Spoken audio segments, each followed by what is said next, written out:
Good morning. It's Memorial Day, and it's during a pandemic, so we can't be here in person. That's very strange. People are staying home these days. They can't go to classes, no sporting events. They're busy getting bored watching television. It's all different. But just think of the comparison with what our parents faced during World War II.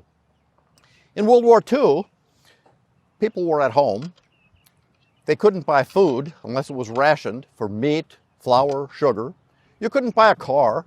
You couldn't get gas. You couldn't get a tire. So by comparison, it's really pretty easy right now.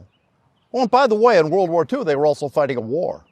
They were fighting a war for the survival of our nation. Just imagine. It was a war that we very easily could have lost. But we won the war. We not only won the war, we saved the world. It was the defining point of the 20th century. My dad was a pilot in World War II. He flew B-17s over Germany, and I've had the opportunity to visit Germany and see 3 of the sites that he bombed. Just imagine. 75 years later, we are now friends and allies. We had the troops storming Normandy. Thousands and thousands of young men, 18, 19, 20 years old, going into machine gun fire, and thousands lost their lives. I've also visited there. Every American should do that. World War II saved the world. And wars are terrible. They are terrible. And they should only be fought if absolutely necessary. This is an important point. America does not fight wars to gain land, to gain riches from other countries. We only fight wars to protect our country and our way of life.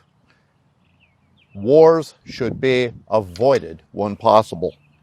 We are a peace-loving nation, and yet in the 2.5 centuries we've existed, we've had to fight a dozen wars, all the way from the Revolutionary War on through the current War on Terror.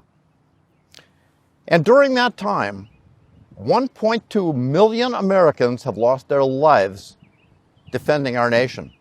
That is 3 times the population of the city of Minneapolis. General Douglas MacArthur said that the soldier, above all others, prays for peace, for he must suffer and bear the deepest wounds and scars of war.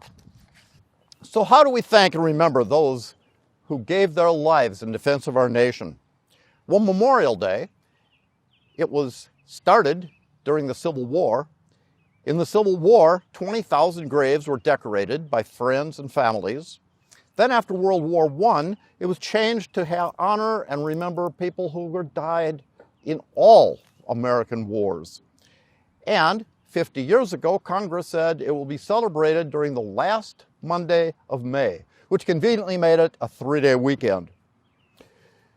We also remember it at Arlington Cemetery and all other veteran cemeteries around the country, where American flags are placed on every grave. In Holland, 8,301 American soldiers died and are buried in a cemetery when they were trying to liberate the Netherlands. Every single one of those graves has been adopted by a Dutch family. They go out and decorate that grave every year, and in most houses, they have a picture of their American that they can honor and remember. That's what's being done in Holland. We have monuments in Washington, D.C., and in many other cities, just as we have the one right here done by the McReavy family. But we shouldn't be remembering our veterans just one day every year. We have to remember what they have done for us every single day that we enjoy our freedom.